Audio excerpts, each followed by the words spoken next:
there was another crazy one. Me and a bunch of my buddies, we just got absolutely ripped, and we were on ecstasy, and we were partying. We decided to go see a DMX The concert. truth comes out. Okay, so you used to dabble also. Okay, I want to hear this. This is what you do when you're in Las Vegas. So we went to a DMX concert. We were like the only white people there, and we were just like right up front. we were on ecstasy. We were right up front dancing, and like when this thing was over, the security guard comes down and grabs us, and he's like, "Hey, welcome to Vigorous Podcast. I got mauled in the eyeball by one of my cats, but we're still going to continue, so the show must go on. Today I got Paul Barnett on the podcast. It's been a very long time since we last talked. How have you been, man? Good, man. How have you been? Good. Well, besides getting mauled, I'm okay. So if I grab for my tissue here with some blood stains, then you know what's going on. But it's been good. I found the magical Increlex. Can you believe that? The Increlex, man. Where did you find that at? I know a guy who knows a guy, and then I got 4 boxes, so 160 milligrams in total. That's sometimes what you have to do. I stumbled into some Serostem. That's the way it is over here. You have to know somebody who knows somebody. Get Serostem. Exactly, yeah. Exactly. So I think once you're a little bit more high profile, like your channel blew up since the last time we talked, and I'm just, keep going up. So people contact you and they're like, Steve, I know you've been looking for this. You can be in the inner circle to acquire it. And then, of course, you still have to whip out your wallet. My wallet was not happy, unfortunately. But it's, so far so good. I gained like almost 10 pounds in a week. That's wild, man. I mean, that's how I came into the Serostem. It was somebody who knew somebody who reached out to me. Yeah. And usually the sources find you, right? Because they like you. And then they want you to give it a try. And then you might recommend it to your clients, obviously. I honestly don't know how much of a difference the Pharma HGH makes. Chase loves the Serostem. I'm also not running 18 units a day. No, you went up after, of course, Chase came out of the closet of running 8 IUs, basically. So you were on 8 IUs, like 4 IUs Pharma, 4 IUs generics, and you just started ramping it up. So what has happened? I tried the 18 for a brief period of time to see what it was like, and 2 days in, I couldn't feel my hands. So that wasn't happening. So I settled in at 9.5. That's where I'm at right now, or 9. That's right around 9. That's cute. Yeah, that's cute compared to Chase. I don't know how he's doing it either. I mean, I went up to 8 IUs and I started getting terrible carpal tunnel back in the day also. I was around 250, 260 pounds. But, now that I know more about telmisartan and, blood pressure management and that kind of stuff, I might be able to get away with it. But would I want to? I mean, gaining this much weight on Increlex it's crazy already. And I'm sleepy already also. That's the problem with all these peptides. It makes you fucking sleepy. Yeah, that's the issue. Like with, now I'm on contest prep. I'm a lot better. But when I was eating all the carbs, running the GH and the higher doses with the insulin, I had to take a nap every day. Yeah. They're just falling asleep at my desk in the middle of the day. Yeah, I know. But that's the price you pay for getting huge. Yeah, exactly. How long did you nap? Like 20 minutes or like 2 fucking hours? Oh, no. There is no such thing as a 20. Like hour and a half, something like that. Yeah, that's a proper nap. Yeah, that's the GH nap right there. You get the jolt in the middle of the day and you almost fall asleep and then it feels like you're falling off the stairs. Did you get those? Well, I'm a night owl. I stay up super late, so I take these late, like 5 p.m. naps, and then I'm up until 2 in the morning. Same here. Same here. So how are you coping now? Like 9.5 units, and you changed your cycle quite a bit. You just made a cycle update video I saw on your website or on your YouTube channel. Yeah, so I'm on contest prep, so I'm about 4.5 weeks deep into my contest prep. So I pushed in the off season. I pushed the test up higher. Chase inspired me, but I got up to 15. I think it was 1,500 milligrams, and that was just too much, man. It started feeling like I had the flu.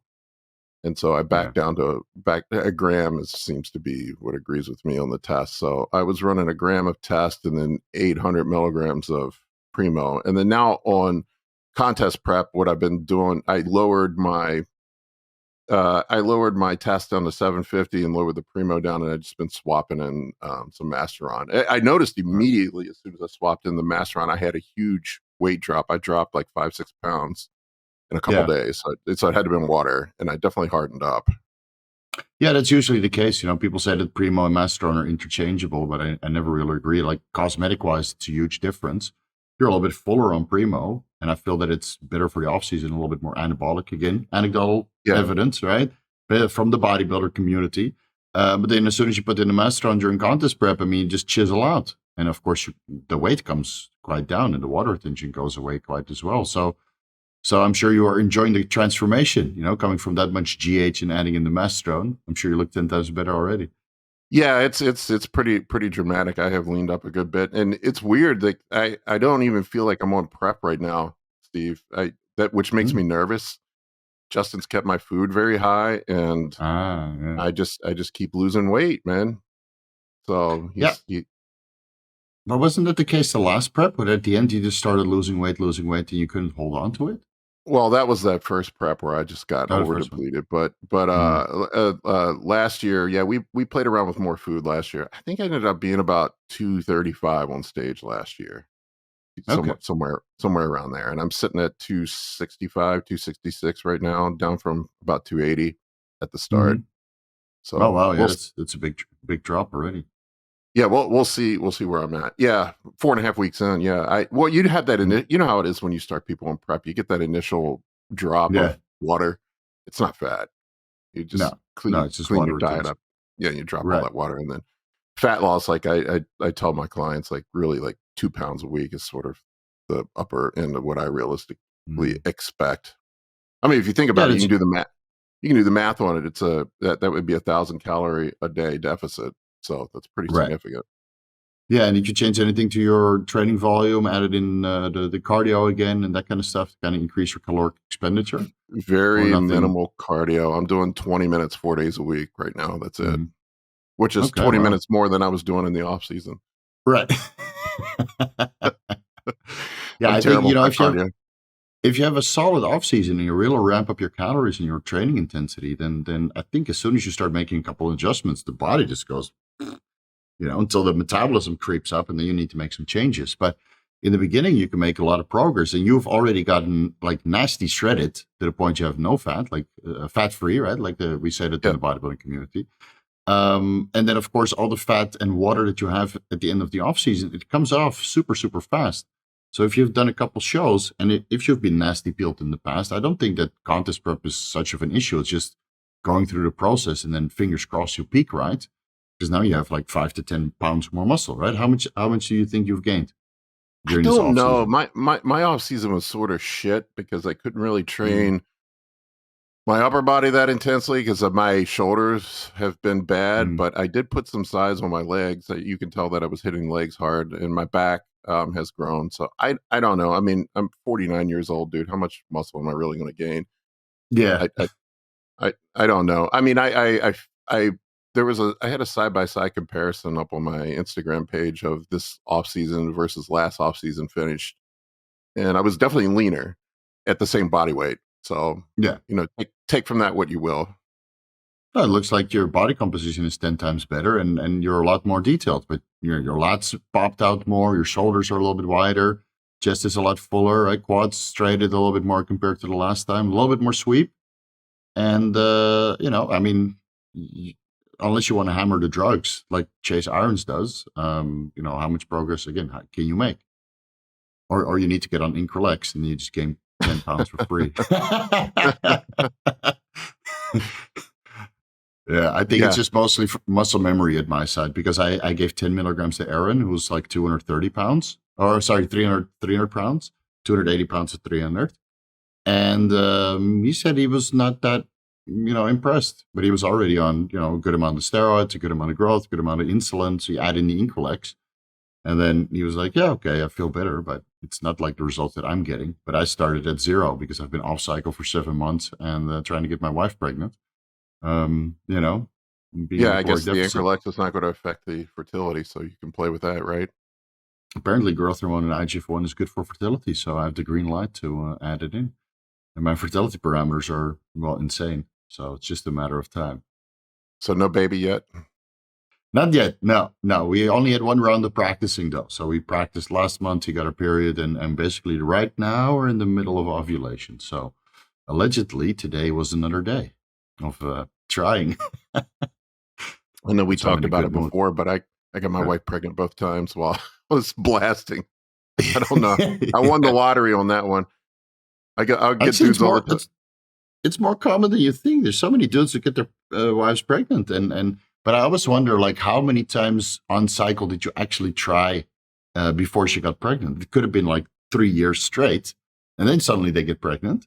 Whereas if you do a fertility protocol, it might happen over like 2 or 3 months. Yeah, we didn't try. It was just an oops. Yeah. Okay. Oops. But it was like 5 years and nothing happened, so it was just probably luck of the draw. Right. But were you like, coming inside or not pulling out, or? Oh yeah, no. We're just no. My couch pulls out, Steve. I don't. Because I remember I talked with Chase Irons, and he was like, he thought he was the pullout king, but he didn't need to because his sperm, sperm details were 0. He had 0 sperm in his semen, so he didn't have to pull out at all. Nope. Poor guy. All that time. Yeah, all that time. Yeah, just shooting loads outside. Yeah, so got a baby on the way. I think early next year. Yep, I think is what he said. Yeah, early next year. Cool. Yeah. Yep. Yeah, very, very excited for him. So yeah, he's of course as soon as he got the good news, he went on cycle and he exploded. I mean, I think now he's just in his best shape ever. He looks very, very good. I got to get that dude on stage. He seems to be self-conscious about getting on stage. I mean, he looks like would be pretty competitive if he got on a national stage right now. I think so too. I think just his knees are bothering him, so he doesn't feel that his legs are up to par, and he wants to get the surgery done.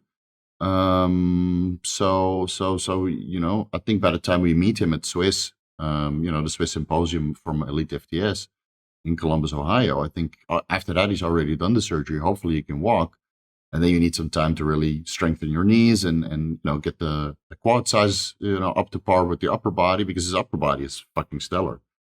It's insane. Yeah, I think he said he was having some meniscus issues. Yeah. But I guess it's for him the same as me. Like I never felt ready to do a show, even when I was 260 pounds. And my legs have always felt too small, even though my back was crazy, my hamstrings were crazy. And then now it's kind of beyond me because I just simply don't have the time.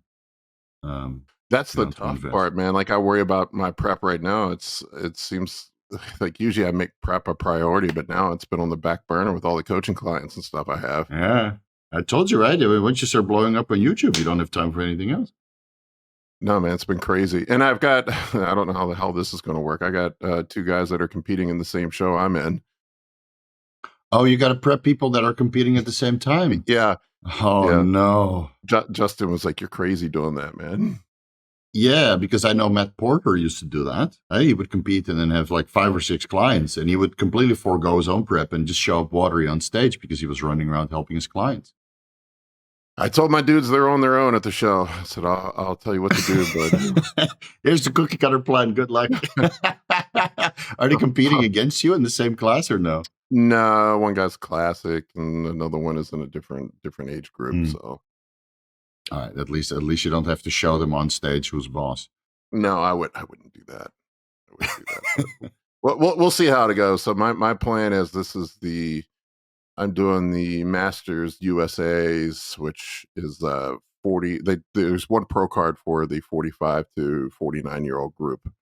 So we'll see how I do. And I'll be 50 in February. So if I get my ass kicked, I'll go back in the summer and do Masters Nationals and be in the 50 and over group. I feel like I could do well in the 50 and over group, but we'll see. Yeah, I think so. I mean, the older you get, especially if you enter that class when you're just turned 40, I mean, you're going up against guys that are like 54, 55.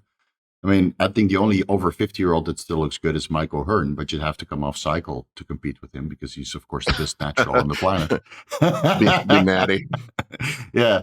So, and I understand everything still looks good, but I think he kind of threw in the towel. So besides those two, it's, there's not that much competition of the people that I know.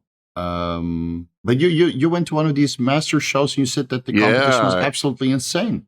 Yeah, I just had a guy compete in Masters US or Masters Nationals, and I went up there for that, and I was shocked at the level of competition.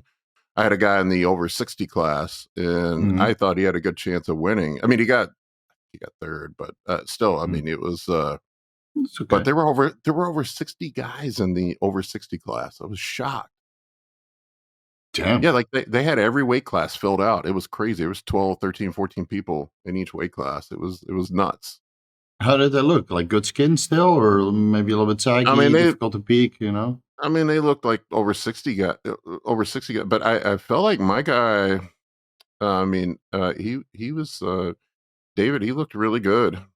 I'm trying to find I don't know, can I share my screen with you? Probably best not, because my internet connection goes to ass. Oh, okay. So. Yeah, but I mean, we'll link his Instagram down below. Yeah. I thought David looked great. I mean, he came out pretty great. You know how it is. So like the older you get, it seems like legs are the first thing that go. You could see that in the age groups. The older guys, the less they had in the leg department. It seems like legs are the hard part to keep up. You can see that in Masters Olympia was what last weekend, right? We had Hidetaka Yamagishi win the 212, or was it? Oh no, he won the 212, right? And then Kamal Orgardni won the Open. Yeah, and both are like 50 years old, or give or take, and their legs have just been progressively getting less and less and less. And these are elite athletes. I remember when I saw Hidetaka Yamagishi in 2006 in Holland. It was his first competition at the Dutch Grand Prix, where Jay Cutler beat Ronnie Coleman after his Olympia win again. So on the Grand Prix kept winning, right? And Hidetaka was his first show. And I remember when he walked out and the whole audience went nuts, because that was the first time we saw him. Milo Sarcev was there in the backstage. And then after that, I've been kind of following. But you see now, as he gets older, towards the end of his career, it's just harder to keep the muscle mass on. Yeah, it seems like guys can hang on to the upper body stuff, but the legs, I don't know if it's just you can't train legs as hard, or guys end up sustaining injuries to their knees, or it could be spine. I don't know if it's nerve issues. Sarcopenia at older age. And then the cardio, to get shredded.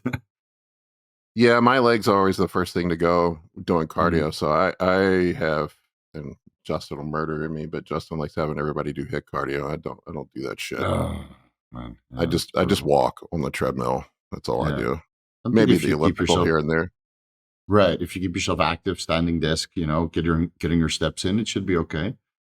My legs are usually the first one to go. Also, I mean, after adding in the Increlex, I gained like 2 increments of strength, which is a little bit scary because I haven't trained that hard for the last couple of months, but I'm almost as strong as I used to be on cycle.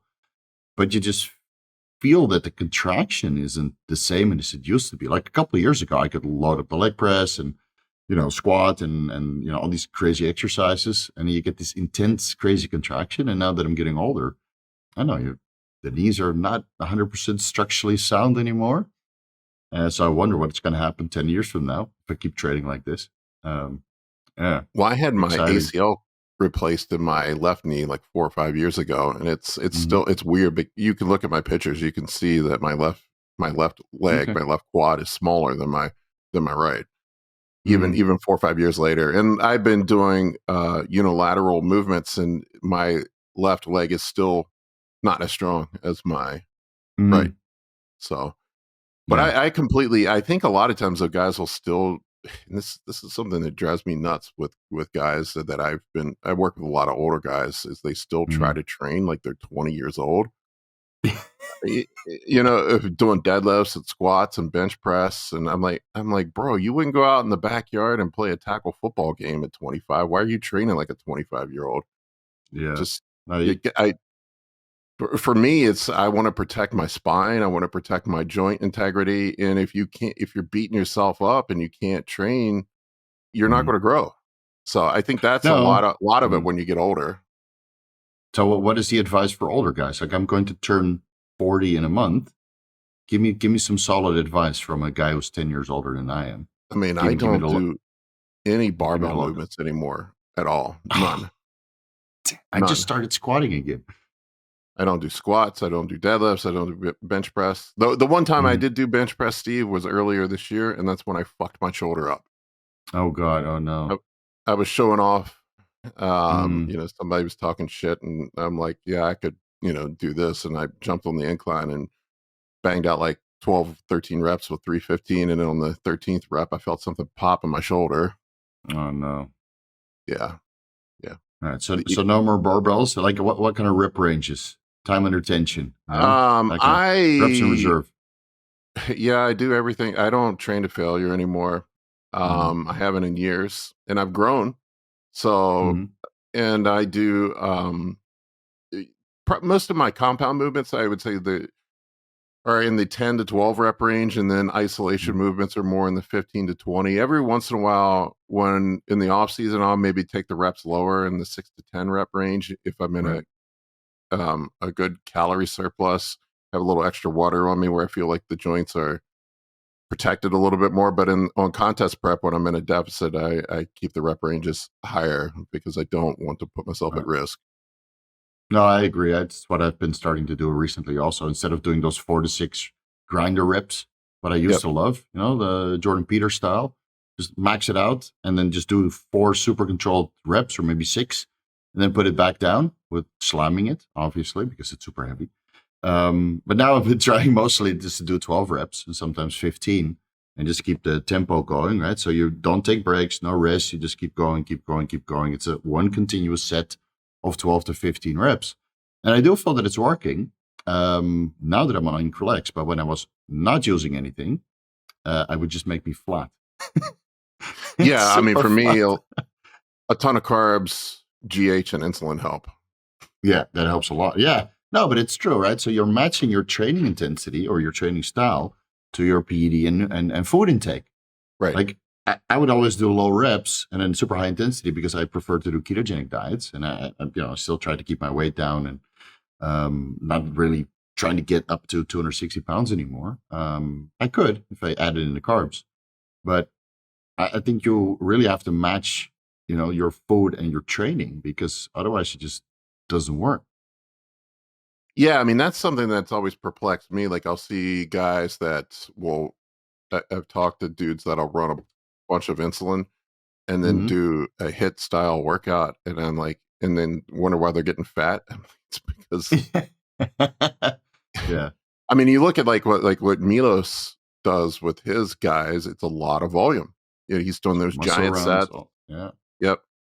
Yeah. And pushing, blood into the muscle. So I think you have to pair your training up with your diet. I run a high carbohydrate diet for the most part, insulin, GH, and it seems to pair well with the higher volume, higher rep range type of training. Yeah, I agree. Right, and prevent injury that way because you're not doing all these one max out sets per exercise where you're 6 reps, 8 reps, do or die.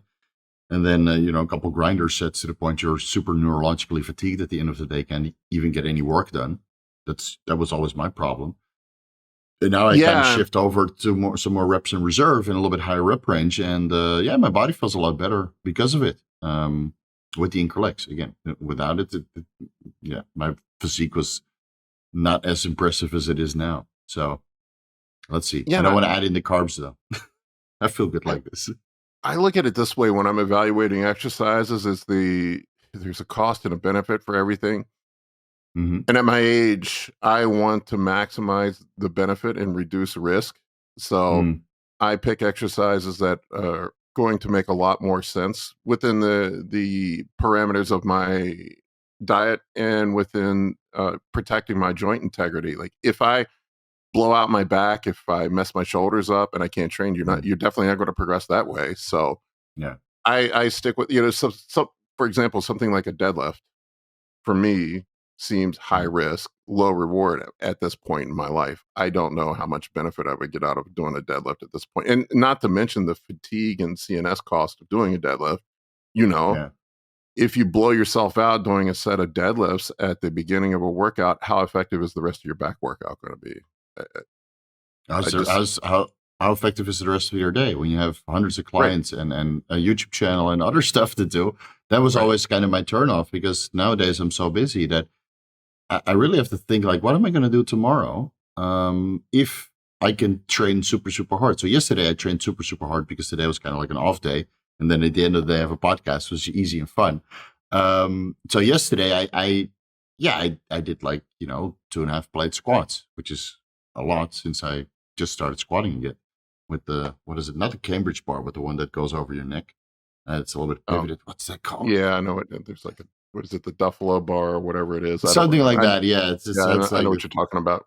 Yeah. Just feels like you're wearing a vest on the top. So that one, and then some modified leg press, and then the H squat, which is a lot of fun. Most of it like full stack.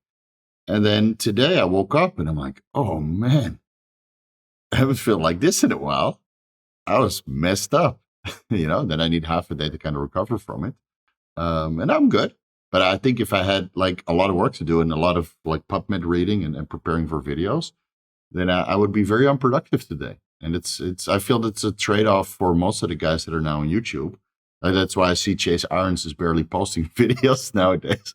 I texted him, it's like, are you enjoying your bodybuilding? Where are the videos? Where's the content? Yeah, you're just burned out, from all this heavy lifting and gaining your size. And it's such a shame. I wish I could do both, but I have to make a choice. I'm in the gym 7 days a week, pretty much. I'm there every day, but like I said, I am using low fatigue cost exercises. Like all my back work is braced back work.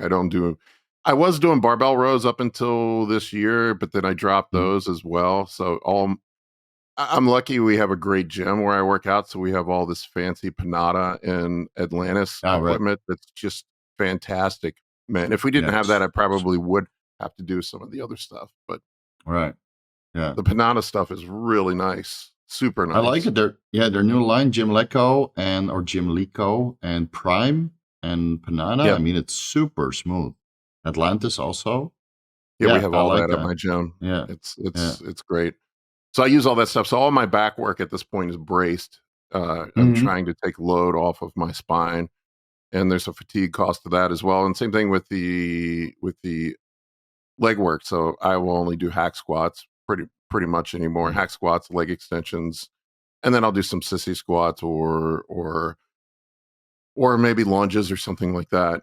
So, but that's pretty much what I do for my quad work. It's nothing where I'm loading my spine. Right. So it's a lot more deliberate. And how's your pump and contraction and overall feel of the muscle now compared to back then when you were doing DC training and that kind of crazy workout? Depends on how much insulin I take. I love the honesty. You ask a pro this question like, oh yeah, it's so much better now that I'm older, the muscle maturity. But we all know that the PEDs also play a role. No, nothing works like it did when I was in my 20s, man. I could literally go in a bar and see a girl and get a pump. Yeah, of course. Yeah. When I was in my 20s, start flexing my biceps and be ready to go. But yeah, pumps are harder to come by as you get older. That's for sure. But I've had really, with this style of training paired with the insulin and a high carbohydrate diet, you definitely get better pumps. That's for sure. Yeah. No, for sure. And you were up to 1,000 carbs a day at one point? Yeah, on my high days, I do around 1,000. Yeah, wow. Yeah, Justin, so we run carb cycling, so it was high, medium, low. So at the beginning of my contest prep, I was at 1,000 on my high days. I was running 3 of those a week.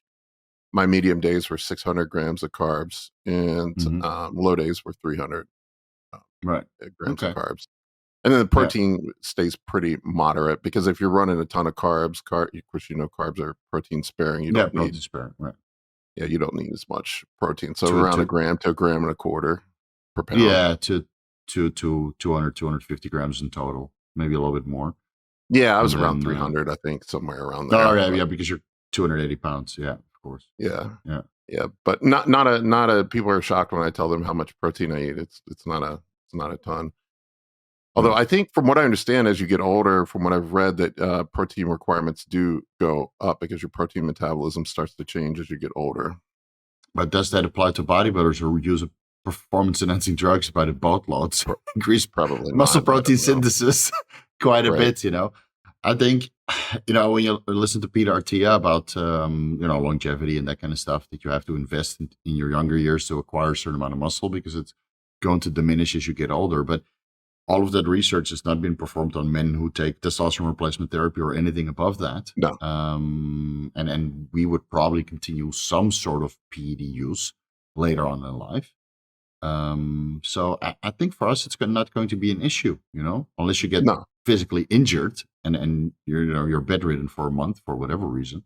Yeah, then it's problematic. But even then, you can get it back quite fast. Again, you see how long Chase was off, and I'm off, and then you add in a little bit to the mix, and the response is stellar. So you look at gain it all back. Look at Sylvester Stallone. What is that dude? 77, 78? Mm-hmm. He looks like he's in his 40s. Yeah. Well, maybe not in the face, but in the physically. Physically, that guy's still put together. Yeah, he's doing he still everything. Looks good. Yeah, he still looks good. So you got your tickets for the Olympia already? Your good friend Roman Fritz is going, so my show's a week after the Olympia, man. So that's true, right? There's no way. Yeah, Roman's a character. He's the only guy that can contest prep on 600 grams of carbs a day. Amazing, huh? Amazing. But he's full as a house finally. Finally put that crazy, super over dieting to rest. And now he shows up good to the point that everybody gives him his, due credit and let him win a show. He's such a nice guy too. He's funny, nice guy. Really, really good guy. I enjoy talking to him. Yeah, I like him too. I like how simple he keeps things. Like he told us, like, for his off season, he basically, what he does is in the off season, he's eating 200 grams of carbohydrates per meal, and on contest prep, he goes down to 100. And here I am, like, on my clients every week, making micro adjustments, and taking 15 grams here and pulling stuff, and that's how he's doing it. And like he said that he uses no orals on contest prep. It's just, from what I understood, it's test, Primo, trend. Yeah, but he was sometimes at pretty high dosages, right? 2 grams test, and then a gram of Primo. And yeah. He's running pro doses. Yeah, right. But super simple stuff. I think if you have that much experience and so much muscle maturity, it's just, he's been super ripped for such a long time. So I think it's almost impossible for him to gain any body fat. It's just thickening of the skin during the off season. And then you have to lean it out, with a little bit of collagen manipulation, sort of say. And then it's a peaking thing. And it seems that he finally nailed it now. So he's done so many shows that he knows his body. He knows what drugs respond or what he responds well to. And then it's just a matter of repeating the process. It's these beginners that really need to figure it out. And then the problem with beginners is they don't go as far as guys like you or Roman Fritz when it comes to competition. So you need to pull out all the stops at the end, the depletion and the loading and the GH and the diuretics and all that shit, because they still need another 4 weeks of dieting, realistically. Yeah, they're just, guys aren't ready. That's what it boils down to. That's why. Yeah. That's something I've been playing with this year with my competitors. I've been getting guys in shape, really good shape this year, is being more aggressive early on in the diet. Yeah. And then you know as well as I do, what does everybody say the week after the show? I wish I looked like this on stage. I look so much better. So I've been trying to have people ready a couple weeks out, and then I start, basically the peak week is a deload. Start pushing the food back up, pull the cardio out, and then guys are just coming on stage looking fresh and dry and peeled. It's amazing. I have to talk some dudes into it because they think doing less work is going to somehow make them worse when they get on stage, but it seems to be beneficial having them rest, do less work. No, I agree. I agree. Because the problem is, most guys just diet down towards the show. But if you're already 3, 4, 5 weeks early, and you slowly start phasing out the cardio and increase the food a little bit, you don't even need to do a crazy peak week. Maybe a little bit of water manipulation, but the physique looks so much fresher.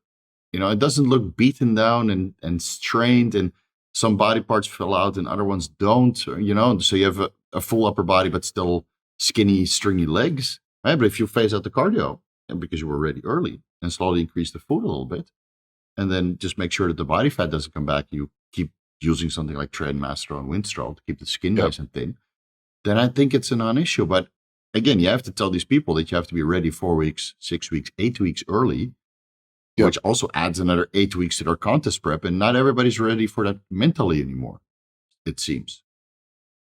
It's interesting to go watch a pro show, go watch a national show, and then go watch the local shows here in the US. I've been to a lot of shows this year, but like the local shows is a microcosm of what we were just talking about. You'll see really two types of people on stage at the local shows. You'll see the guy that's been severely over diet and looks completely haggard.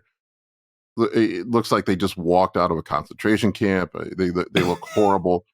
And then you got the dudes that look like they're 8 weeks out. Very, very rarely. If you can nail your conditioning at a local show and you know how to pose, this is what I tell my clients all the time. You got a good chance of winning. Yeah.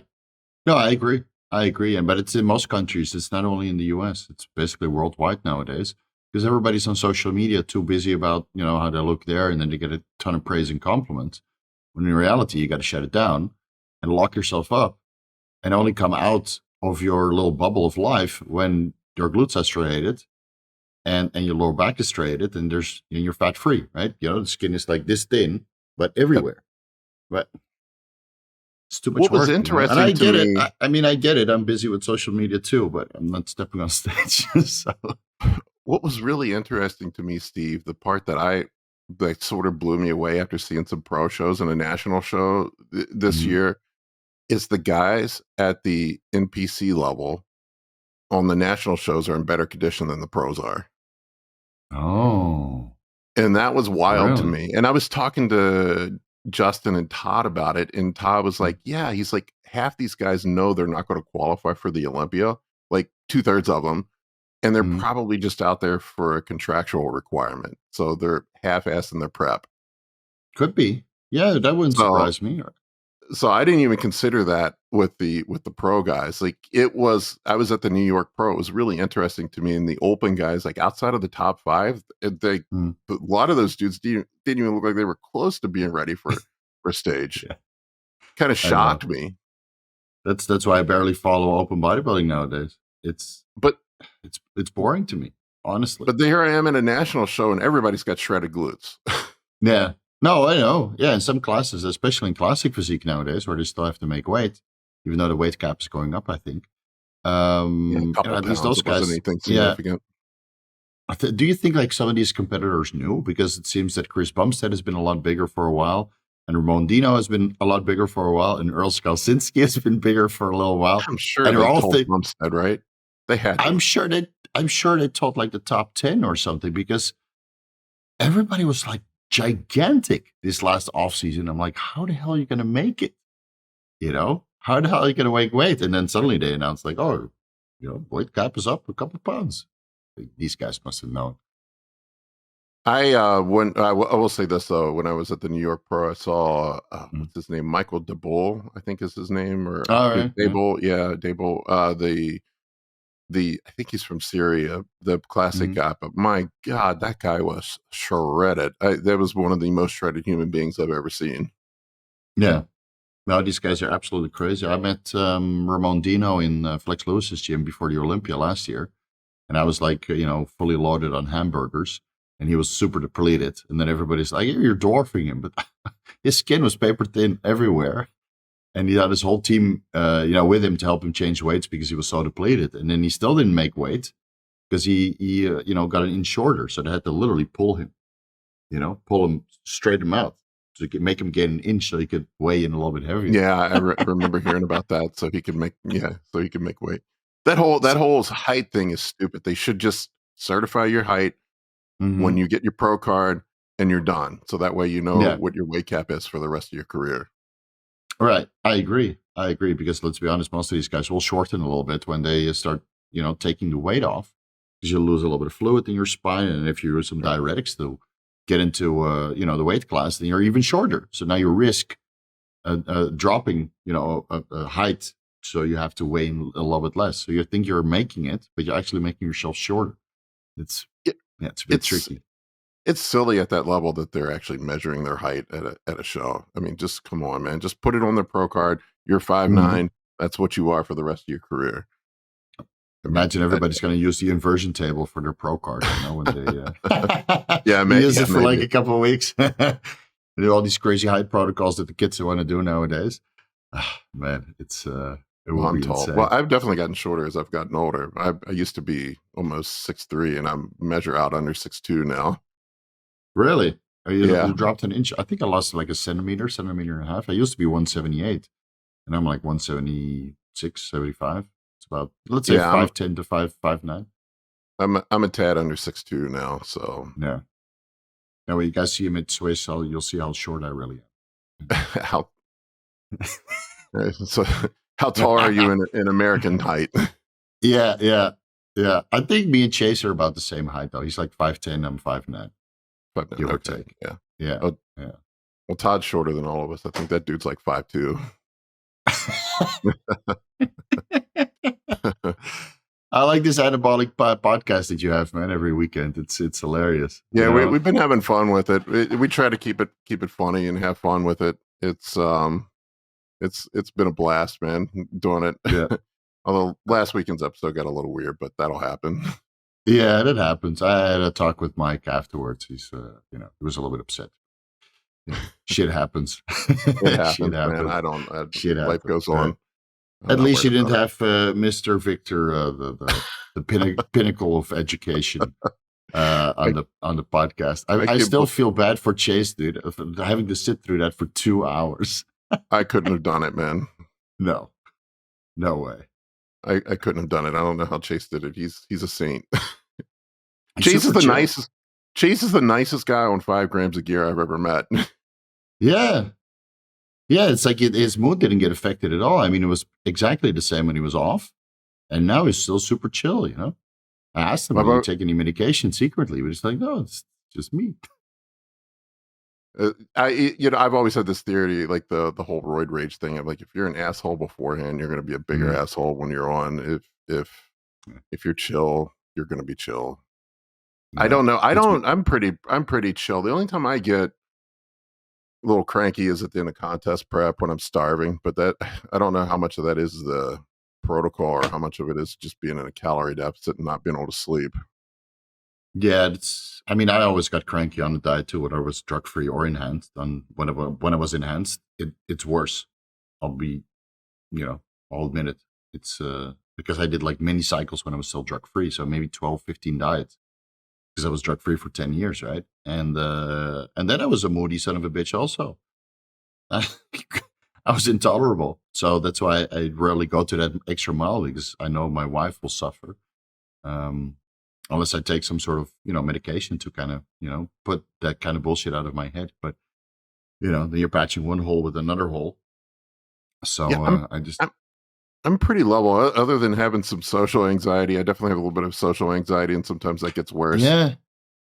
I saw that on one of your podcasts. Do you want to go into that? Because it was surprising to hear that you have a little bit of a hard time dealing with like the fame and people coming to you at some of these shows. And like, I was like, wait a minute, this is like the most fun part of being on YouTube, meeting all these people that support your channel. So what's going on there? I've always been that way. I'm an introvert, and I've always had a bit of social anxiety, and I definitely learned that Nandrolone doesn't help it. So I pretty much stay away from Nandrolone. But yeah, sometimes I'll start feeling a little overwhelmed if a lot of people start talking to me. I try not to be a dick and talk to people, but I don't know of a better way to describe it other than it feels like being closed in. It's almost like a claustrophobic feeling. Sometimes, I used to have this too. Yeah, I used to have this too. When I just became a coach, and then everybody wants to talk to you at these bodybuilding shows. I was helping clients. So you're an emotional support animal for your clients, right? Basically, for your 15 or 16 clients that are competing, and then everybody on the circuit knows you, right? The judges, the other coaches, some of the other competitors, people in the audience. So you're basically talking the whole day. And after a while, like let's say midday when the show is halfway done, but midday your emotional energy is kind of gone because you feel like you have to entertain people.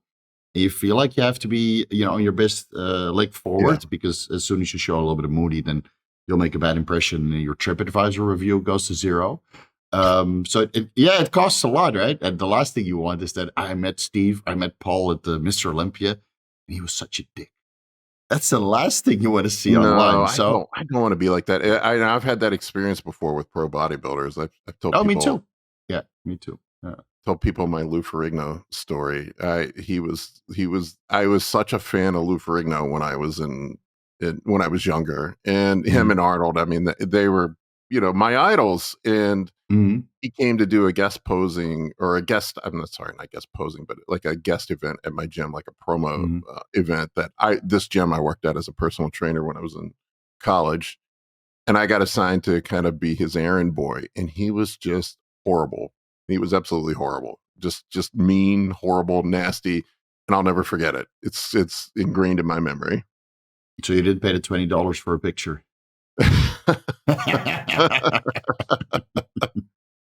I remember just him being so condescending, and I was just a young, stupid kid. I was like 19 years old. I'm like, this guy's an asshole. Yeah. I've felt like that a couple times when you meet pros. So, I always make sure that when I go to the events, I put, again, I want to give everybody the time. And if I lose my voice or I have to hold my pee, because you meet people everywhere, right? Even when you go to the bathroom. So you meet all these people, but I do feel like at the end of the day, like I'm emotionally drained because you have, like for every person that I meet, I want to give them a good impression because again, they support you on the back end. Like without the fans, my channel would be nothing. So, I'm the last one to leave, but at the end of the day, I'm like, oh, I'm drained. But in the beginning, I had the same thing as you, where after a while, you just want to disappear and kind of sit in the closet and recharge. But it does get better over time, but you do have to expose yourself to it to kind of get over it. Yeah, it was very eye-opening at the national show I went to and very eye-opening at the New York Pro. That was the first like 2 big shows I've been to, especially at the national show. Man, there was I like to people watch, even though I'm not that social, but I would set up with my laptop in the lobby to do my check-ins with my clients, and I'm sitting there talking, and there was just a line of people to talk to me. Yeah, like there was people Welcome waiting to the fitness on me. industry, Paul. And it was fun. It was fun. I tried to be as sociable as I possibly could. And it was interesting. It was funny because my client was like, "Man, everybody knows you." I'm like, "I don't know them. They know me." No, I didn't know everything about you. But this is what happens when you give quality information on YouTube. People start following you, they get invested, and then when they do meet you, they want to, see what you're all about. If you are the same as you are on YouTube in real life, and if you can deliver, everybody's happy with your interaction. Because the last thing you want is to tell these people to, go away because you're busy with your check-ins. And then they go online and said, well, Paul is not as nice as he pretends to be online. What you see is what you get with me. Yeah, exactly. Right. So of course you'll be dead tired at the end of the day, but it's, I loved it, man. I lost my voice in 2 days when I went to the Mr. Olympia, and Scott McNally was like, no, you got to pace yourself. I'm like, pacing myself? Whoever wants to talk to me, I'm just going to talk. And then, my voice was gone at the second day or third day. But I was talking to people from the moment I landed in the US because I got recognized everywhere. Because that was, in the middle of the Liver King debacle. So I was high profile. Oh, man. Yeah, I'm sure everybody wanted to talk to you then. Yeah. Let's see what happens this year. I'm old news, probably. People are like, yeah. They've forgotten about you. Although I think they've forgotten about Liver King, too. I haven't heard anything about him in a while. He looks better than before, so he's whatever he's doing to his body, he's doing it right. Yeah, I saw his recent pictures. I'm like, natty. Okay. Yeah. Yeah, I'm sure he enjoyed the free publicity that Derek gave him. Hey, all publicity is good publicity. That's what they say, right? Exactly. Yeah, that's how it goes. Oh my God, I had so many. I remember after that whole thing, I did a breakdown of his diet, like of it not being such the primal diet or whatever he said it was. And I went through and broke down his diet, and I had so many angry people reach out to me. It was hilarious, man. Like I just broke down his diet. That's all I did. I thought it would be fun to go through his diet. Yeah. It's weird because when you do reaction videos, you get like two groups of people. One that is super against the person that you're reviewing, whatever that's a diet or a cycle or whatever. And others that are very pro. They found, they don't really follow you, but somehow they found your video. And that's why in the beginning, I wanted to see if I could do reaction videos and kind of get, some sort of algorithm boost, which I didn't get. And then I realized in the comment section, everybody's just arguing over the most trivial stuff. Yeah. I did like a reaction to Tech Lead, everybody's blasting the guy. But I think Tech Lead is hilarious. He's super cynical. He's just some Asian guy that made a video about bodybuilding that we all die in our 40s, which he just basically pulled out of his ass, right? The statistic. But he's super cynical. And I don't take it serious at all because I think taking stuff serious too much in life just shortens your life quality. Right. Or minimizes it. So I think I approach everything as in joking fashion, including Mr. Victor Black. Big joke, hilarious. so I made a video about that, and then the people in the comment section, they went nuts. I'm like, oh, guys, this was not the point of the video to get into like some sort of comment war, like you're on Professional Muscle or Get Big. This is not why I made this video. It's just entertainment, right? But yeah, it's people take it very, very serious. And I think you saw that sometimes on your Instagram as well, right? Some videos go to a new audience and then you get all this weird nonsense. Man, what are you talking about? It's funny, the stuff I don't think will be controversial. I'll post stuff and then it gets people so angry. The stuff that really gets people tweaked, that shocks me, is diet stuff. Oh my God. Yeah. People get so tweaked over diet stuff. Mm-hmm.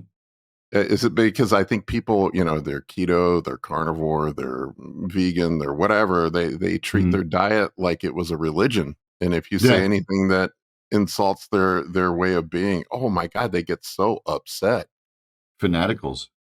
Same with fasted cardio versus post-workout cardio. I made a video about that, just passing it through the Vigorous Q&A. I remember seeing it. Right, and then everybody to start tagging BioLane and started tagging these studies, which have not been performed on bodybuilders that take performance-enhancing drugs, right?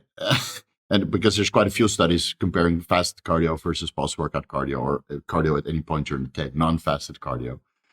But none of them apply to us when we take performance-enhancing drugs because our metabolism and our energy requirement is completely different. Yeah. So it's like, guys, what are you arguing about? Just go do your fucking cardio, whatever you believe in. Especially coming from people who are fat, they can't take you serious then if you start arguing with me about what is the best way. At least show me a six-pack or something. Well, I did a whole video on recomping and how it was probably at least it's an inefficient use of your time. Right. You'd probably be better off just pushing or going into a diet phase that you're trying to swim both upstream and downstream at the same time. And oh my God, people got so upset. People were tagging Greg Doucette, and then Greg commented on my video. And I'm like, really? Over this? Yeah. But again, any publicity is good publicity, right? Yeah. Oh yeah. If you got Greg in your comment section, then you're doing it right. Yeah, he was. It made me laugh that Greg said that he would make a reaction video, but my channel was too small to go after. But yet he was commenting on my video. I'm like, that makes a lot of sense, man. Greg only goes after guys that are younger, so he can bully them a little bit. We love you, Greg. We love you. Greg has got his hand full with Johnny Shreve right now. So and Johnny Bravo. It's the kind of triangle war. Man, there's so much strong. And you know what weird is? Does this happen with the hardcore bodybuilders? No. We're too busy for this shit. No. No. You see I Chase making drama? You? Me? No. I just love bodybuilding. I like to eat right and go to the gym and take some PEDs. Right, and pose in front of the mirror when I look good. Maybe I pose a little bit more than I train nowadays. But yeah, that's my life. Why would you do the drama stuff? It's but I guess it does work because these guys have millions of views. So you probably I try to stay. I don't know. I just don't like drama. I don't. It stresses me out. I don't like. It's like you. I try to put good vibes out into the world. Right. It's just kind of my approach to life in general. It's just like when you're that living in that constant state of pushing drama just makes you stressed all the time. I would think like you're just in a constant stressed state. I don't know. I don't think it's healthy. No, I don't think so either. I Me. think you're probably also wondering if people are going to come after you, take your channel down, which happened to several, like Nick Jelly got his channel taken down because he just was all about the drama. And at one point you piss off people and then they'll take it down, or do their best to take it down. So, yeah, I don't know. The fitness industry is a weird space sometimes, I mean, we have our little niche of educating people, keeping it positive, which is very small in the bigger picture, right? Because we have drama channels are quite big. And then you have the athlete channels, which are, I mean, very poor information many times, unfortunately. But that's the kind of like, what the fans want to see. So sometimes I wonder, like, am I going in the right direction, or should I just do an athlete channel and just load up on gear and start training and eating like, Fruit Loops the whole time to get the audience riled up? It's not how I eat, but, I mean, it worked for Cali Muscle. His best food diet. Oh my God. Did you see him on what's the Anabolic Docs channel recently? Talking about how he came off all his heart meds and he's on a watermelon diet. I'm like, what? Insane. Anabolic Doc wanted to have me on also, but I figured he was going to do me like 30 minutes of preaching. So I was like, you know what, never mind. I'm not going to go on and listen to the guy preach, because that's what he does to the people that he gets on the podcast. So I was like, okay, I'll bow out of this collaboration. I don't watch much of his stuff, but I don't know. He does seem to get preachy. Yeah. That's why I was like, never mind. I'll do collaborations with people who are like-minded. And if I want something to be preachy, I'll show my blood work to my wife, and then she'll preach to me like, hey, cut the crap. Come off. Then I'll make the appropriate adjustments. Oh God, Dr. Todd loses his mind over guys like that. He's like, anybody who wears a white coat or scrubs on camera, he goes, it's just a costume. Yeah, that's true though, right? Yeah, that's true. And then the weird thing is, a lot of these doctors, they don't talk about the thing that they're really knowledgeable about. Do you know that there's a new guy, his YouTube channel is like Man Medicine. What is this? Yeah, I saw him. Somebody sent me a link to him. Yeah, I like him though. He's an actual doctor. I think he's he seems really good. He makes in-depth videos. Let me just give him a shout out while we're at it. Because he posts like one video every 2 weeks. Let's see. Hopefully my internet connection doesn't go to shit. When I load up the YouTube, I got only enough bandwidth for StreamYard. What is this guy's name? I know who you're talking about. Somebody sent me his channel, and I watched a couple of his videos, and he does some really in-depth videos. I subscribe to his. Hang on, I'll find it. But I think it was Man Medicine or something like that. Yeah, Man Medicine. I just can't remember what his name was. Okay, guys, just follow Man Medicine. I'll link it down below. Doesn't even put his channel's really good. Yeah, so it's all in depth, right? All long form content. Get your notepad ready. Start taking some notes. And I think if this guy makes like 3 videos a week, he would do well. Yeah, his channel's great. Yeah. Yeah, somebody was asking me to get him on for an interview sometime. So yeah, get him on. Yeah, I'll have to reach out to him. Yeah, I mean, now your channel is big. Now you got to get all these newbies, these YouTube newbies on to give back. It's going from me begging people to come on to now they're begging me to come on. Exactly. It's weird, and that's how it should be. No, but that's how it should be. I mean, I had you on a little bit over a year ago or 1.5 years ago when you were coming up and you had like 4,000 or 3,000 subscribers. No, I didn't even have 1,000 when you pulled me on. Oh, really? I found you early, huh? And I didn't find you. Somebody recommended me to you. Like I was, where are all the bodybuilding YouTubers? And then somebody said, you should check Anabolic Bodybuilding. Paul, you should check him out. So now I'm close to 20,000, I think now. Yeah. Yeah, my channel just had its 2-year anniversary. Okay, wow. You went to 20K a lot faster than I did. I had like my channel for 9 years or something, or 8 years, but it was dormant for many years. Until Derek picked me up, and then it started to, everybody needs a good pickup, right? So somebody recognizes you, and then new audience, Yeah, or you can get introduced to a new audience. Yeah, mine blew up after you had me on. Yeah, it's almost 18,000 now. Wow, my 2-year anniversary. nice. Yeah, and I'd say Kolton is blowing up, and Tanner is doing really well. So all these new kids on the block, they're they're getting into the social media game, and they're grinding and making good money. So that's good to see, man.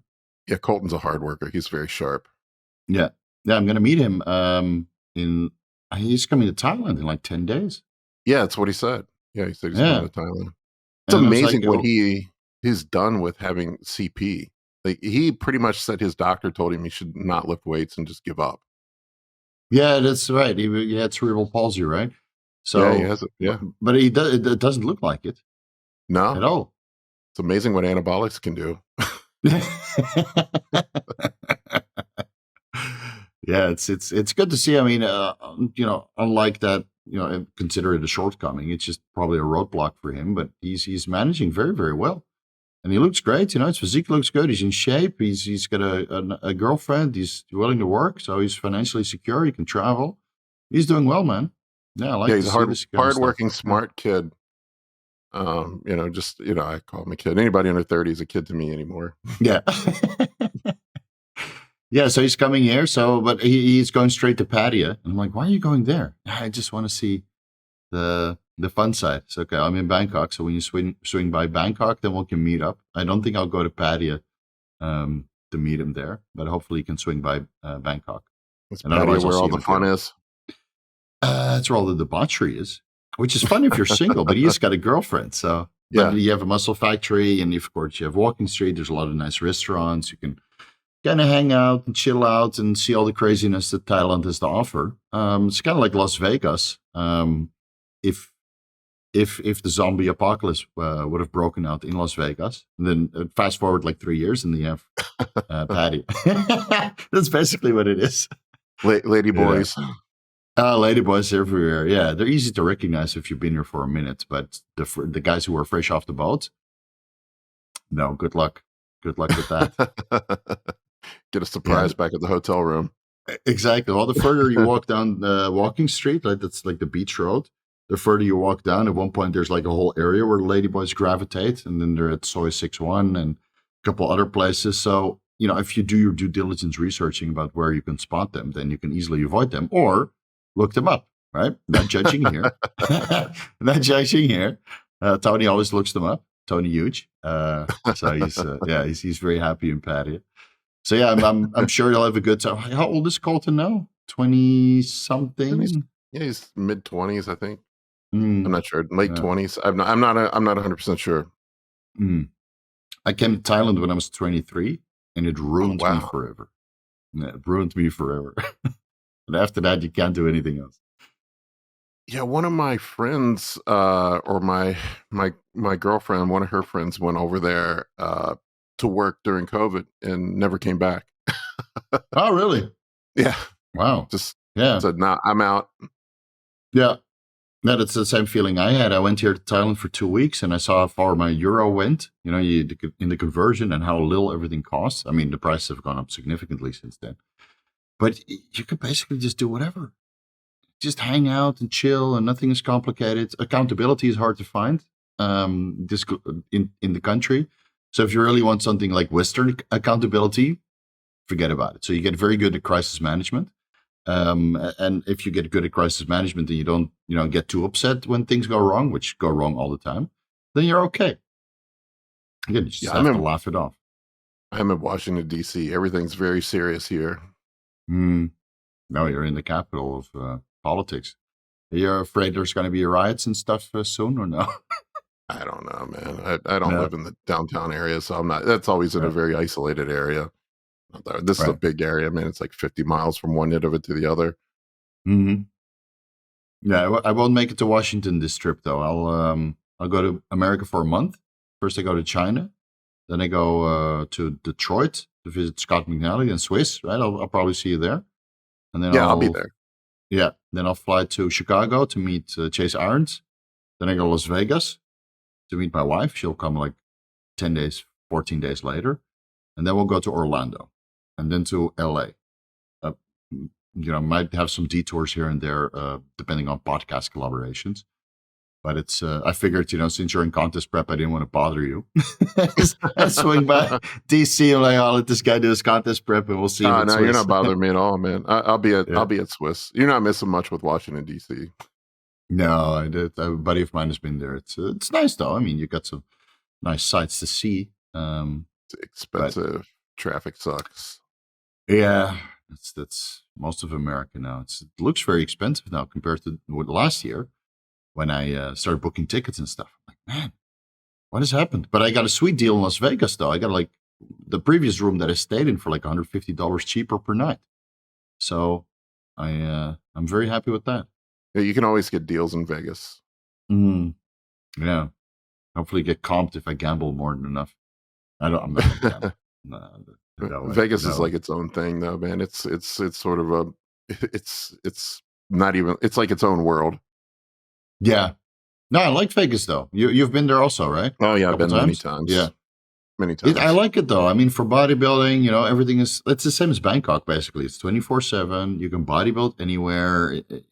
You can eat nice things, but if you want to be a hermit and just focus on yourself, then I think you can do that also. It's a lot of grocery stores with quality food, and I think. But if you do want to go a little bit crazy, then everything's on offer. That's what I like about these big cities. You can just do whatever you want. Yeah, Vegas is weird. It's flying into that place. You'll if you I don't know if you've flown in at night, but you can see there's nothing around it. It's just like and you have the strip, and it's like blinding you. And you're like, man, what's going on here? Like there's a sea of light in the middle of the desert. It is so weird. It is definitely an oasis. I like it though. The helicopter tour from Maverick. So you fly over the Grand Canyon. Right. And they start serving you alcohol at like 12 o'clock in the afternoon. Kind of sweeten the deal. So that was also easy. Guys, you want some champagne? Like, oh, it's after 12. Why not? So we filled us like a whole bottle of champagne there in the one of the valleys there, the Grand Canyon. And then we flew back, I think, at the end of the day during sunset. And then you see kind of Vegas lighting up as you fly over it. Very impressive. Yeah, it's a neat place. Yeah. It is a very neat place. I used to go out there a lot when I was younger, and I would gamble and do stupid shit. Oh yeah, things you do when you're single. Tell us some crazy stories, man. I'd love to hear it. Like, I swear, The Hangover was a real life event based on me and my friends when we went to Vegas one time. we went out for a bachelor party. Oh no. God, I'm gonna embarrass my friend friend Keith, but we went out for a bachelor party when I was younger, and we lost my buddy. We didn't even know where he was. We didn't even realize he was gone for like 2 days. His wife was calling us, or his. Oh, this the guy who was supposed to get married. Yeah. He. We got there. He was hammered when we got there, man. Just absolutely hammered when we got there, and we went out to nightclubs at night. And I guess he passed out in a parking garage and got robbed. They took everything from him. They took his shoes, they took his wallet, they took his phone, everything. And he ended up in the hospital because he was so drunk. He had, I don't know, I guess they detoxed him or whatever, but he couldn't remember what hotel we were in. And he didn't have his phone with him because we basically started partying right off the plane. And we didn't even notice. In the 2000s when nobody had like internet on their phones and like 2003, I think it was. Something like that. We're so limited by technology, right? Yeah, we were so busy partying and doing our thing, we didn't even notice that he was gone for like 36 hours. We get a knock on our door. There he is in hospital scrubs and no shoes. Like, you motherfuckers. Sounds like one hell of a night, though. Yeah. You guys left me here. Yeah, that was a crazy trip. And then there was another crazy one. Me and a bunch of my buddies, we just got absolutely ripped, and we were on ecstasy, and we were partying, and we decided to go see a DMX the truth comes out. Okay, so you used to dabble also. Okay, I want to hear this. This is what you do when you're in Las Vegas. So we went to a DMX concert. We were like the only white people there, and we were just like right up front. we were on ecstasy. We were right up front dancing, and like when this thing was over, the security guard comes down and grabs us, and he's like, "Hey," after he was done playing, I guess somebody else came up and played. He's like, "Somebody wants to see you," and he takes us up to this booth, this like VIP booth, and there was DMX with a couple NBA players, and he was like, "Any white guys that are crazy enough to be out here are hanging out with me all night." So I got to hang out and party. I got to hang out and party with. That's fucking cool, dude. That's crazy. Yeah, that was a nutty story. That's fucking awesome, dude. You know he passed away, right? Not yeah, I knew he passed away. Yeah. Shame. Yeah, so you were partying on ecstasy in the front row with everybody being sober or smoking weed. Oh yeah, I was completely ripped, man. That whole and that trip got even better, man. We were at a nightclub. Mm-hmm. This Sapphire. It's not a nightclub. Yeah, Sapphire is a strip club.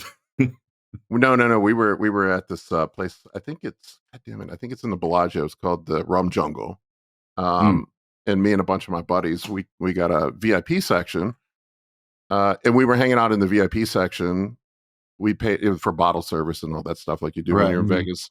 Mm-hmm. And we get towards the end of the night. So the bouncer comes up and he's like, "Hey, these girls want to hang out with you guys." I'm like, "Yeah, this is cool." So all these hot Russian girls came up and hung out with us. Cool. And as the night progressed, they kind of faded and disappeared into the ether. Mm-hmm. And the waitress brings the check over. It's like, "Here, you guys need to pay." And I go to reach for my wallet. My wallet's gone. I'm like, oh no! I must have dropped my wallet. And then like I asked my friend, I'm like, "Hey man, can you get this? I must have left my wallet in the room or something." His wallet was gone. And then we realized that they picked all of us. They got all of it. Yeah, every single one of us. That happens here in Thailand also. Yeah, you get bottle service, you get a couple nice girls, they come to the VIP, it's nice and quiet, you're super hammered. And then, they'll just empty you out. Yeah, they cleaned all of us. So, they'll finish your bottles and your wallet. So you can't even pay for it. That was my epic weekend in Vegas. My other times out there weren't so epic, but that was, I'm like, this is literally the real life embodiment. When I saw The Hangover for the first time, I was like, holy crap, this happened to me. Yeah. I'm not the only one that this happened to. I didn't wake up with a tiger in my room, but yeah, or a ladyboy. Yeah, but this is the same stuff that happens here, whether you're in Pattaya or Bangkok or Phuket. If you have a wild night, you have a good story afterwards. Yeah, you might lose more than your wallet. I remember I was which club was this? It was a Flex Lewis after party at the Mr. Olympia, and I was invited through a mutual friend who lived here in Thailand for many years. So I was invited there. And then I hang out, I got a little bit drunk. And then on my way out, I walked through this nightclub or through the hotel, right? The casino hotel. Man, people were like laying on the floor, just fucking plastered to shit. And I asked the security guy, I'm usually pretty okay. Even if I drink a lot, I can still walk straight and act sober. So I asked the security guard, is this a crazy night or is this normal? So it was just pretty timid for a Saturday. Like, oh my God. Looked like the zombie apocalypse, People were just waiting for the grabs and laying on the floor. People were puking in the, what is it called? The flower pots. And then security guards, you can't puke there. You got to puke in this. I'm like, shit, everybody goes crazy here in Vegas. It's hilarious. I used to go out and see fights. That's what I would go out for. And that's a lot of fun. Yeah, I remember there's a lot of Oscar De La Hoya, one of his big fights I went out for, and it was just wild seeing all the celebrities hanging out. Like I remember seeing Michael Jordan and Morgan Freeman sitting at a blackjack table playing blackjack, and it was just weird. Like you don't very often go places and see celebrities just mingling in a crowd, and you can see that in Vegas, especially when there's a big fight. Yeah, there's security everywhere. I see that Milo Sarchev and Flex Lewis are going to most of the events nowadays. The MMA events, and they're probably going every couple of weeks. It seems. Yeah, they're meeting all these fighters and all these celebrities, and they're having a good time. It's good to see, Yeah, I've been to many UFC fights. They're a lot of fun. Cool. Did you ever go to like one outside, like Macau, Hong Kong? Because I know they have fights in this part of the world as well. No. I No? remember, God, I remember, what was his name? I went up to Atlantic City for one time, and it was, this was a long time ago when Sakuraba, I don't know if you know who he was. He was an old UFC fighter, was still fighting. And I remember he just absolutely got mangled. His face just looked like hamburger. And we were out at the club later on, and there he was, like the whole side of his head was just completely mashed up with just girls hanging off of him, just partying, hanging out. Like, yeah, of course. Yeah, it seems like a wild place. I think I could live there, but I'd really have to, keep tabs on myself because it seems like every night is a party night. But then again, in Thailand, it's also a party night. So if you want to party every night, you can. Except Vegas will drain your wallet. It's a lot more expensive. Yeah, I spent so much money in the US. I spent over $1,000 a day when I was there, including the flights and the insurance. So I spent like 16, yeah, 16K when I was in the US. Yeah, it's easy. I mean, food's expensive. Everything's expensive. Yeah, and the portions are huge, so you can't even finish it. And they ask you, do you want to bring the fries? I'm like, no, ma'am, I don't want to do all this extra cardio for the fries. It was an eye-opener coming to the US. It was a lot of fun. Yeah, it was a lot of fun. I know we talked about the Cheesecake Factory before, but... yeah, I'm going first thing when I arrive, man. First thing when I arrive. Yeah, you cracked me up with the Cheesecake Factory thing, because I've got one a few miles from my house, and I never go there. Except after contest prep. But it's the same. Like, let's say you would come to Thailand, you would want to try some Thai food, right? You would want to have some Thai food that's specially designed for foreigners. Like kai pak mamong himapan and khao tom kai and that kind of stuff. And but we eat completely different after you've been here for like 15 years. You eat something completely different than what most of the tourists eat. So. Yeah, people were blasting me. So why are you going to Cheesecake Factories? Where should I go then? Darby's, Denny's, IHOP. That's the brand. Those are the brands I know. Yeah, I mean, Cheesecake Factory is about as American as it gets. Yeah, I met Derek there also because I don't have Cheesecake Factory in Canada. So when we met in LA, Derek More Plates More Dates. I was asking him, so where do you want to go? So Cheesecake Factory, of course. I said, okay. At least we have the same taste. That was a lot of fun. Yeah, that was a lot of fun. Yeah, so it's a shame that you're not coming to the to Mr. Olympia, man, because I think it's going to be a blast this year. So many people are coming that I know. And it looks like a competitive Olympia too. There's some impressive young guys. Man, I saw Samson Dauda at the New York Pro. Holy crap. That dude is the biggest human being I've ever seen. Milos is doing a great job with him and, Regan Grimes. I mean, both of these guys are huge. Both of them are aesthetic. They get in good shape. Regan is in phenomenal shape right now. And I think Samson is really going to turn some heads this year. Might knock off a couple guys from the top 3. Insulin and carbs and a lot of sets. Yeah. That's the Milos secret. Yeah. And he can still pull a vacuum. So that's good to see. Yeah, Samson was just... I met Rami in person. Although Rami, when I met him, said he hadn't been training for a couple months. I think he takes a couple months off every year. Yeah. But I was surprised how short he was. I didn't realize how short he was. Yeah, he's a little bit taller than I am, like maybe 2 inches. Yeah. I mean, but Samson's tall. I mean, he was like not far off from me, and he's a big dude. Holy crap, he's big. And imagine how big he is now, because he seems like he gained 30 pounds the last couple of months. Yeah, another guy that impressed me when I was at the New York Pro was Sean Clarita. Holy crap. Yeah. That dude looked like a cartoon character. I know. It looks like a mountain of muscle, but he's like, I don't know. He's very big. He's like 5 feet tall.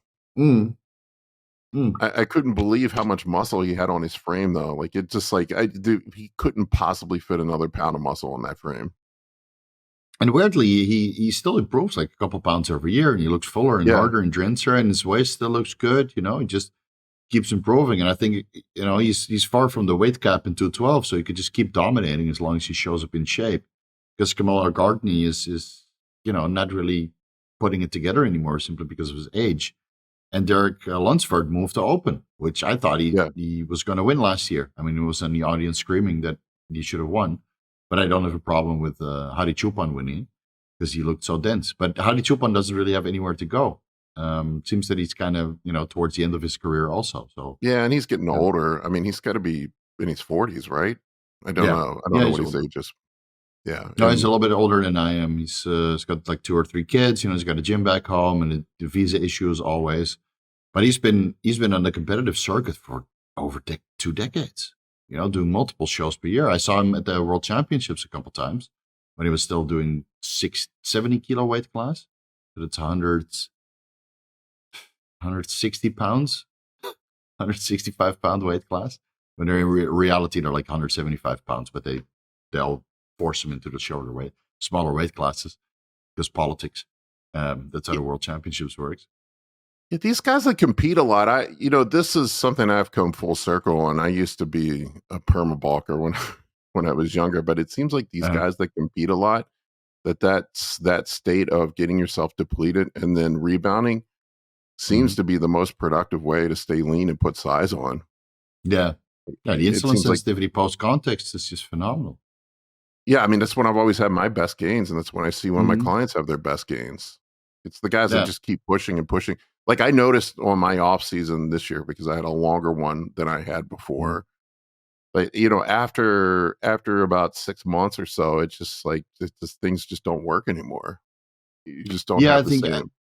But you did some mini diets and cleaning out phases and deloads and that kind of stuff, or you kept pushing? Yeah, no, I took about a 4-month cruise in there when I hurt my shoulder and pulled back and pulled my food back and got a little bit of a rebound, but nothing like you do post show. But it seems like these people it seems like you've got that 6 to 8 week window after a show where you can really pack on some size, and then you can do a proper off season after that. But then after about 6 months or so, it seems to be unproductive. I feel like that you need one good hard cut per year to sort of reset things. Yeah, and then a clean out after, let's say, in the middle of the off season. So you do like a good hard cut, like a mass phase, the clean out. Then you do like a maintenance / mass phase leading into your cut, and then the whole cycle starts over again. Yeah. Honestly, I feel more productive during cutting as well. I'm more driven, more focused. I don't have to eat so much food, so I don't feel so horribly bloated. So I think I can't remember the last time I did a bulk. Maybe a couple of years ago. Yeah, probably a couple of years ago when I was like 500 tests, insulin, GH, and then I bought a lot of carbs and I was like 260 pounds. Yeah, my productivity definitely goes up during contest prep. Yeah, I'm way more productive. It's probably the stimulants and just less food and not being tired from all the carbs and insulin and stuff, and it's just all of the above. I get tired of eating. I really do not like eating. I fucking hate eating. Yeah, especially the bodybuilder food, right? I mean, 200 grams of carbs in the form of rice, for example, or 150 carbs in the form of rice. That's 3 cups. It's like a fucking bowl. And then the end of the day, your stomach is here. And even if you do everything right to improve your intestinal motility and your gut health, and make sure you don't eat anything that causes gas or irritation, even then you're just full to the max. You're just obese. Kept my waist a lot tighter this off season, but I just eat, man, Steve, I just eat nothing but low FODMAP foods anymore. I just it's just super simple foods that I eat. Yeah. I just can't afford. Like people make fun of me on my cheat meals. Like I'll have a plain steak and a potato or something. Same here, dude. I just can't do it. It's just not worth it. No. I have some sushi, maybe some yogurt with some fruit, and if I want to go crazy, I'll add like a little bit of rice because again, I do ketogenic diet. So instead of having just an omelet, I'll have like 2 extra whole eggs and 2 cups of rice, 1 black, 1 white, and that's my meal. Drizzle it with ketchup, the one that's still healthy. The puree almost like the ones you would use for tomato paste, and for bolognese spaghetti. And then you make a meal and it sits quite nice. But of course, if you have 10 egg whites and 4 or 5 whole eggs and then 2 cups of rice, I mean, it's literally like, it's huge. But I can't eat like that if it doesn't digest easy, because otherwise you just mess up your gut. That's the problem with getting older. I used to eat anything. Yeah, same thing with me. Like bowls of oatmeal with whey protein, and it wouldn't be wouldn't make a dent. And if I have a bowl of oatmeal now, I'll fall asleep and then I'll wake up, farting the whole rest of the day. Yeah, that's what I tell my clients all the time. I'm gassy and I'm farting and bloated, and I'm like, if you're gassy, farting, and bloated, there's something you're eating that's wrong. Something's not sitting right, man. Like, why are you hammering protein powder all day long if you're rolling around like a, like a hippo farting all day long? I mean, it's why? Yeah, but it's convenient. Most people don't want to cook rice and then keep it hot and cook all the fish or the beef or the chicken and the eggs. I mean, it takes a lot of extra time, and I get it. Yeah, but even if you have a rice cooker, with the steamer tray, you can make food so easy to prepare. You prepare rice, and then in the steamer tray you put all your meats, and just prepare it all at the same time. I've never thought about putting my meats in the rice thing. I've never thought about that. Well, I saw Stan Efferding do that for the vertical diet when I was still promoting it heavily. You do the meatballs. And then I figured, wait a minute, I got a steamer tray where I normally put my vegetables. So you steam the vegetables in the steam that is coming from the rice. And I would just put chunks of chicken in there and chunks of beef and chunks of salmon. And then, of course, all the juice that is coming from there is leaking into the rice. So it kind of flavors it like you're using chicken stock or beef stock. And if you eat salmon, beef, and chicken at the same time, you just dice it up. And so you have 3 protein sources per meal. And then, your rice tastes 10 times better, and it just steams it because all you need is like 45 minutes to an hour if you have like half a kilo or pound of rice over the day, or if you have 2 pounds, then it takes you a little bit longer. And you just keep it in there hot, and you portion it out, and you eat it as you go. So that's why it doesn't have to be complicated. You can put everything in the same machine, turn it on. You can even turn it on overnight, and then it's ready when you wake up. You wake up from that. It smells like freshly cooked rice. It almost smells like popcorn, and then all you have to do is make a couple of eggs and then you're ready to go. Well, my head just went, I didn't even think about doing that. I put this in like all my clients' diet. So you put like rice, maybe quinoa, for a little bit of fiber and some micronutrients. And then, of course, the quinoa ratio to rice would be less in the off season compared to prep because it kind of slows gastric emptying. And then you put all your meats at the top. And then all you have to make is eggs in the morning if you like eggs for breakfast. And otherwise you scoop out you get one of these like 4-liter rice cookers. They're gigantic.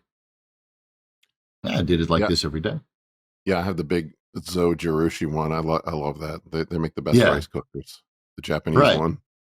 Right. And then what I learned from Stan Efferding is using the chicken stock, right? The low FODMAP chicken do stock. That. You just cook it in there. But of course, if you put all the meat in the steamer tray, well, just whatever is in there leaks down. And if you have a little bit of salmon, of course, the fat leaks down. And then you mix that in.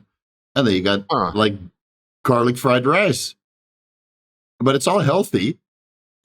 So that's a great strategy. Here I am just baking stuff in my oven, baking my meat in the oven. And then it's mad dry, right? Oh no.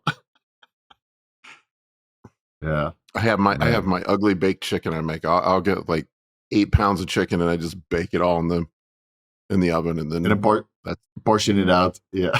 Portion it out, weigh it out as I eat it. It's like an assembly line. Yeah, exactly. I remember in Holland when I was, still living on a budget, and I would buy like 20 kilos of chicken on a discount.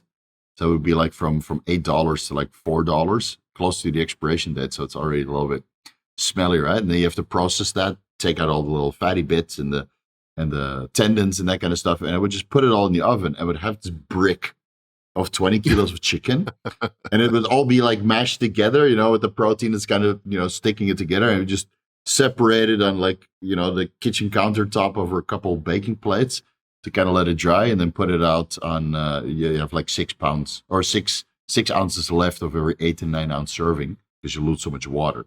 Right. And you portion that out and you put it in the fridge, in the freezer, and you have like meat for a month. Good times. Yeah, that's what I do. I cook a bunch of top round chicken and then cod. That's pretty much what I live off of. Oh, you can eat cod? Yeah, I eat cod. It's awful, but I don't know. My flavorless diet. I get this. There's a big warehouse store here that has cod that's glazed in miso, and it's pretty good. Oh, right. Okay. That's okay. Yeah. You get everything wholesale also? Like you sign up as a business and you just buy like a couple $100 worth of food to have it delivered. I think that's the best way to do it, man. Yeah. I have a chest freezer and I just deliver all my salmon, all my fish and my beef. And then the eggs I get delivered also. And then I don't have to buy rice, luckily. There was another video I made that got people all upset is how to eat for cheap, how to eat a bodybuilding diet. And I get so many people so mad. I'm like, I don't know what to tell you, man. Because they were saying that you can't buy food that cheap. And I'm like, yeah, you can. You can. Yeah. You can. You just have to, they have to source wholesale, you know. You don't buy retail at the grocery store. Yeah, buy bulk and just buy enough for them to deliver it to your house. Because all these companies, they sell to restaurants, they sell to small, medium grocery stores, like family owned. And as long as you can get your way in and you meet the minimum order and you have a chest freezer, I do it every month, dude. I spend like $700 to $1,000 on food, and then it just gets delivered. You know, then you just have to dive in head first on what you want to, because sometimes you order like 7 different things and it all falls apart in the chest freezer, so you can't find it. Or you find it at the end, like, oh, I didn't realize I still had tuna steak. Babe, tonight is tuna day. I was showing guys how they can make bodybuilding meals for less than $2 a meal, and people were freaking out. I'm like, you can. Yeah, you can. I mean, you just have to buy a lot. You know, you don't always have to. You know. I mean, I buy my rice in 50-pound bags. Like you'll get these idiots over here that'll go to the store and buy single packets of rice that are like $4 or $5 a packet, and I get a 50-pound bag of rice for like $20, and it's so cheap, it's essentially free. Exactly. Yeah. So it's free carbs. You put it, you know, in the storage cabinet, right? You just keep it open. You just scoop out what you need for the day, and you wash it, and you're good to go. Yeah, I never understood why people make such a fuss about meal. You can get it all delivered in most countries that you. I mean, I've coached people from all over the world, and I tell the same thing to everybody: sign up as a company and meet the minimum order and have it delivered, so you don't have to waste your time because you eat so much during your off season. You're eating kilos of food every day. You know, get it all delivered. Yeah, I mean, if you're doing, like for me, like 7 ounces of meat at 6 times a day, I mean, that's, you know, you're doing 4 pounds of 4 pounds of meat a day. Well, I got to wrap up soon anyway. Yeah. Okay. So, are you doing satellite internet or? No, I got 2 internet lines parallel to each other. And but if it starts raining, this is still a third world country. If it starts raining or thunder, or I don't know, it's like Sunday evening, then the internet just goes out. It's it's not as bad as Justin Harris's internet though. I mean, he's on satellite. My God, I tried to do a podcast with him, and I'm like, I couldn't even see him. It's just faded. I have 1 gigabit dedicated fiber connection. I'm like right where that's the nice thing about being here in DC. We have all the infrastructure for the government. Right, of course. Yeah, I have 2 fiber connections, but it's still out of Thailand. It's horrible. Like whatever's on the data centers here, it works for social media, but then something like StreamYard or YouTube streaming, I don't know. It doesn't always work. Today's been stable though, but I've had calls with people where it just fails. It sucks. Yeah, the area I live, there's more data centers here than probably anywhere else in the world. The region I live in, so it's like all the core infrastructure for the internet. And I'm getting my IT hat on, but it's all right here. Yeah. So you still got your own business going, right, on the side. When are you gonna let that go? I work for the company. I'm run the company for some guys that own it. So, but yeah, I don't know. Right. I'm still doing it. I'm still doing both. That's funny. Noel Diesel. Do you know who that is? The bodybuilder with the huge following. No, okay. So he's a kind of like an Instagram famous bodybuilder, right? Done some competitions. Is 4 million followers or something from South Africa, and he's also an IT. He's got a pretty big business back home in South Africa, and he also can't let it go because everybody's relying on him.